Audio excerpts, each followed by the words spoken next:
ಇನ್ನೇನೇನೋ ಇಡೀ ಊರು ತುಂಬೆಲ್ಲ ಪೊಲೀಸರು ಜೀಪು ಅಲ್ಲಿ ಇಲ್ಲಿ ನಿಲ್ಲಿಸಿದ್ರೂ ಕೂಡ ಇಲ್ಲಿ ಇಷ್ಟು ಜನ ಮಹಿಳೆಯರ ಧೈರ್ಯದಿಂದ ಬಂದಿದ್ದಾರಲ್ಲ, ನಿಮಗೆ ಒಂದು ಸಲ್ಯೂಟ್ ಹೊಡೆಯಬೇಕು.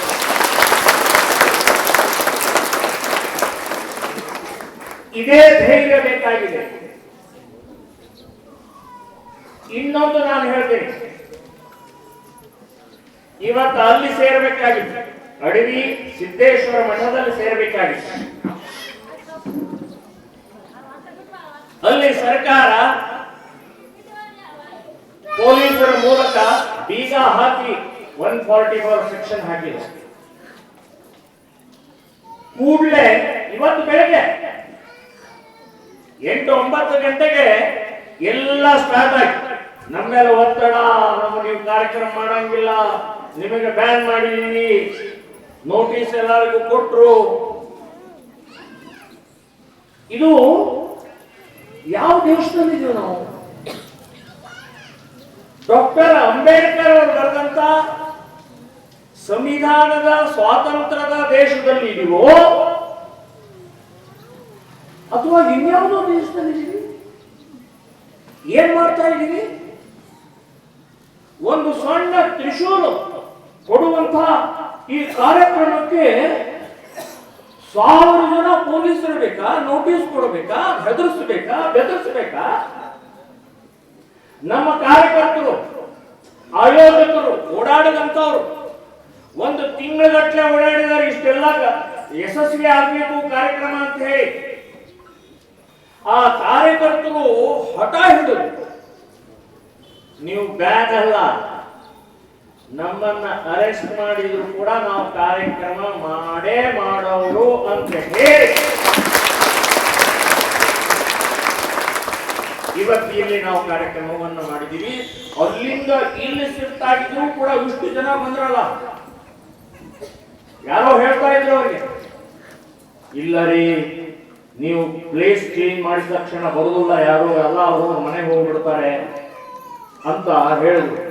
ಅವ್ರು ಎಷ್ಟು ವಿಶ್ವಾಸ ಅಂತಂದ್ರೆ, ಇಲ್ಲ, ನಮ್ಮ ಊರಿನ ಮಹಿಳೆಯರ ಹಾಗಲ್ಲ, ಕಿತ್ತೂರು ರಾಣಿ ಚೆನ್ನಮ್ಮನ ವಂಶಜರಿದ್ದಾರೆ, ಕೆಳದಿ ರಾಣಿ ಚೆನ್ನಮ್ಮನ ವಂಶಜರಿದ್ದಾರೆ, ಬಂದೇ ಬರ್ತಾರೆ, ಧೈರ್ಯದಿಂದ ಬರ್ತಾರೆ ಅಂತ ಹೇಳಿ ಇವತ್ತು ನೀವು ಸೇರಿದ್ದಕ್ಕೆ ನಿಜವಾಗಿಯೂ ಆನಂದ ಆಗಿದೆ.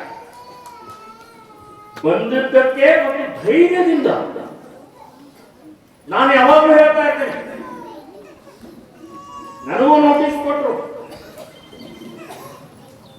ಇಂಥ ನೋಟಿಸ್ ಬಹಳ ನೋಡಿದ್ದೀನಿ ನಾನು. ಕೇಸ್ ಹಾಕ್ತಾರೆ. ನಾನು ಹೇಳಿದೆ, ನಿಮ್ಮ ಕೇಸಿನಿಂದ, ಜೈಲಿನಿಂದ, ಲಾಠಿ ಏಟಿನಿಂದ ಅಥವಾ ಗಡೀಪಾರಿನಿಂದ ಹೆದರೋ ಹಿಂದೂ ಕಾರ್ಯಕರ್ತರು ನಾವಲ್ಲ.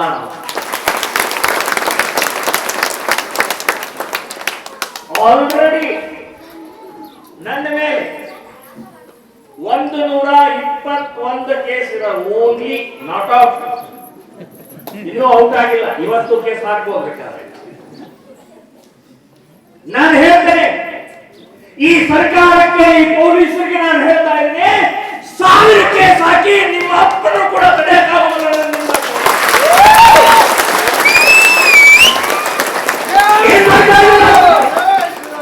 ಏನ್ ಮಾಡ್ತಾ ಇದ್ದೇನೆ? 50 ವರ್ಷ ಮನೆ ಬಿಟ್ಟು, ಪಗಾರಿಲ್ಲ, ಹೆಂಡತಿ ಇಲ್ಲ, ಮನೆ ಇಲ್ಲ, ಆಸ್ತಿ ಇಲ್ಲ, ಬ್ಯಾಂಕ್ ಅಕೌಂಟ್ ಇಲ್ಲ, ದೇಶ ದೇಶ ದೇಶ, ಧರ್ಮ ಧರ್ಮ ಧರ್ಮ ಅಂತ ಹೊರಟಿದ್ದೀವಿ.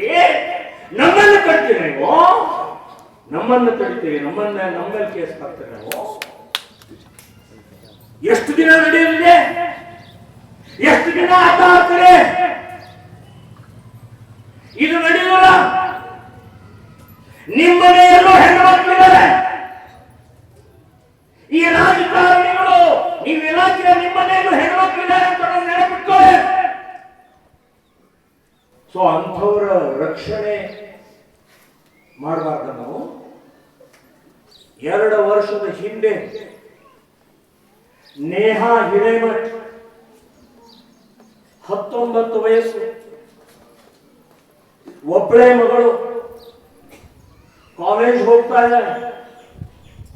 ಆ ಮುಸ್ಲಿಮರ ಜೊತೆಗೆ ಪ್ರೀತಿ ಪ್ರೇಮ ಬೆಳೀತು. ಅವರು ಏನೇನೋ ಮಾಡಿ ಮೋಸ ಮಾಡುವಂತಹ ತಂತ್ರಗಾರಿಕೆ ಗೊತ್ತಾಯ್ತು ಅವಳಿಗೆ. ಮದುವೆ ಆಗೋ ಅಂತ ಹೇಳಿ ಹಠ ಹಿಡಿದ ಕೂಡಲೇ ಅವನು ಹೇಳ್ತಾ ನಾನು ಮದುವೆ ಆಗುದಿಲ್ಲ ಅಂತ ಹೇಳಿದ್ರು. ಅಷ್ಟೇ, ಅಷ್ಟಕ್ಕೇನೆ ಮುಸ್ಲಿಂ ಗುಂಡ ಅವನು ಹಾಡು ಹಗಲೇ ಕಾಲೇಜ್ ಕ್ಯಾಂಪಸ್ ನಲ್ಲಿ ನೂರಾರು ಜನ ವಿದ್ಯಾರ್ಥಿನಿಯರು ಲೆಕ್ಚರರ್ಸ್ ಓಡಾಡ್ತಾ ಇರುವಂತಹ ಆ ಮೈದಾನದಲ್ಲಿ ಆ ಹುಡುಗಿಗೆ ನೇಹಾ ಹಿರೇಮಠಿಗೆ 27 ಬಾರಿ ಚಾಕು ಹಾಕಿ ಅಲ್ಲೇ ಕೊಂದು ಹಾಕ್ರಿ. ಇದೇನಾ ಪ್ರೀತಿ? ಹೌದು, ಮದುವೆ ಇಲ್ಲ ಅಂತಂದ ಕೂಡ ಆಯ್ತು, ಕನ್ವಿನ್ಸ್ ಮಾಡು, ಅಪ್ಪ ಅಮ್ಮನಿಗೆ ಹೋಗಿ ಹೇಳು. ಆದ್ರೆ ಕೊಲ್ಲೋ ಸಂಸ್ಕೃತಿ ಎಲ್ಲಿದ್ದು?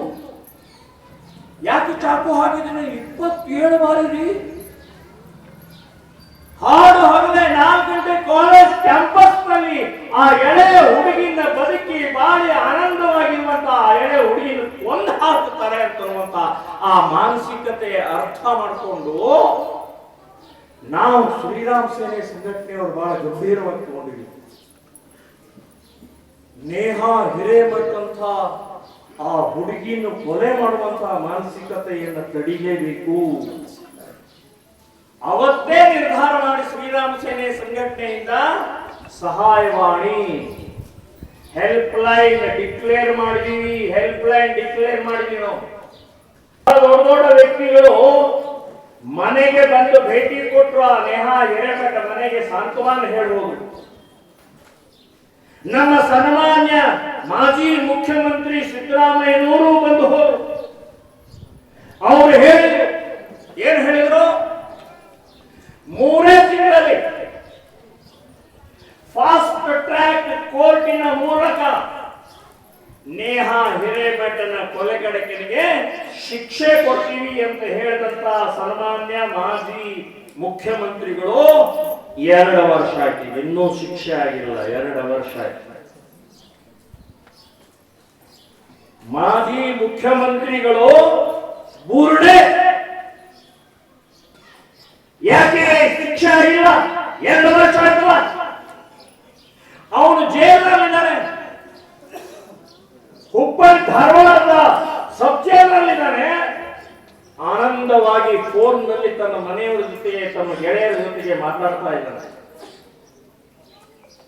ಅವತ್ತೇ ಹುಬ್ಬಳ್ಳಿಯಲ್ಲಿ ಮುಸ್ಲಿಂ ಸಮಾಜ, ಮುಲ್ಲಾ ಮೌಲಿಗಳು, ಜಮಾತರವರು ಒಂದು ಮೆರವಣಿಗೆ ತೆಗೆದು ದೊಡ್ಡ ತೆರವುದು ನಾವು ಖಂಡಿಸ್ತಾ ಇದ್ದೀವಿ, ಇದು ಬಹಳ ದೊಡ್ಡ ಅನ್ಯಾಯ ಅಂತ ಹೇಳಿ ಮೆರವಣಿಗೆ ಮಾಡಿದಾಗ ಒಬ್ಬರು ಮಾತಾಡ್ತಾ ಹೇಳಿದ್ರು, ಆ ನೇಹಾ ಹಿರೇಮಠ ಕೊಂದಂತ ಮುಸ್ಲಿಮರಿಗೆ ನಾವು ಯಾವುದೇ ವಕಾಲತ್ತು, ಯಾವುದೇ ರೀತಿಯ ಜಾಮೀನು ಕೊಟ್ಟೋಳಕ್ಕೆ ನಾವು ವಕೀಲರು, ಮುಸ್ಲಿಂ ವಕೀಲರಿಗೆ ಅಲೋ ಮಾಡೋದಿಲ್ಲ ಅಂತ ಹೇಳಿದಂಥವರು ಇವತ್ತು ಬೆಳಗಾವಿಯಿಂದ 2 ಮುಸ್ಲಿಂ ವಕೀಲರು 5 ಬಾರಿ ಅವನಿಗೆ ಜಾಮೀನಿಗೋಸ್ಕರ ಹೈಕೋರ್ಟ್ ನಲ್ಲಿ ಹಾಕಿದ್ರು.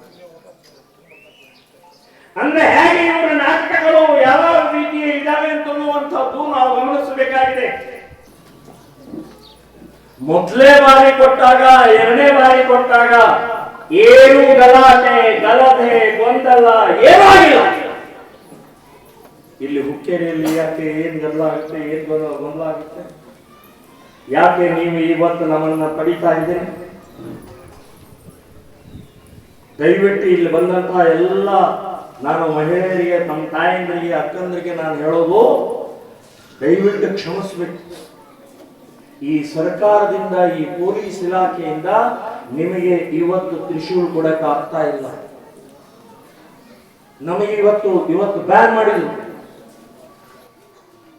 ಆದ್ರೆ ಇದೇ ಲಕ್ಷ್ಮಿಯ ಗುಡಿಯ ಆವರಣದಲ್ಲಿ ನಾನು ಹೇಳ್ತಾ ಇದ್ದೀನಿ, ಹೈಕೋರ್ಟ್ಗೆ ಹಾಕಿ ತ್ರಿಶೂಲ್ ಆಯುಧ ಅಲ್ಲ, ಮಹಿಳೆಯರ ಸುರಕ್ಷತೆಗೋಸ್ಕರ ಮನೆಯಲ್ಲಿ ಇಟ್ಟು ಪೂಜೆ ಮಾಡುವ ಮಾಡೋದಕ್ಕೋಸ್ಕರ ನಾವು ಅವರ ಧೈರ್ಯ ಸ್ಥೈರ್ಯ ಅವರಿಗೊಂದು ವಿಶ್ವಾಸ ಮೂಡಿಸೋದಕ್ಕೋಸ್ಕರ ಕೊಡ್ತಾ ಇರುವಂತಹ ಒಂದು ಸಾಂಕೇತಿಕವಾದಂತಹ ಈ ತ್ರಿಶೂಲ ನಮಗೆ ಅವಕಾಶ ಮಾಡಿಕೊಡ್ಬೇಕು ಅಂತ ಹೇಳಿ ನಾವು ಹೈಕೋರ್ಟ್ಗೆ ಹಾಕಿ ಹೈಕೋರ್ಟ್ ಮೂಲಕ ಆರ್ಡರ್ ತಂದು ನಿಮ್ಮ ಮನೆಗೆ ನಾವು ತ್ರಿಶೂಲ ತರಿಸ್ತೀವಿ ಅಂತ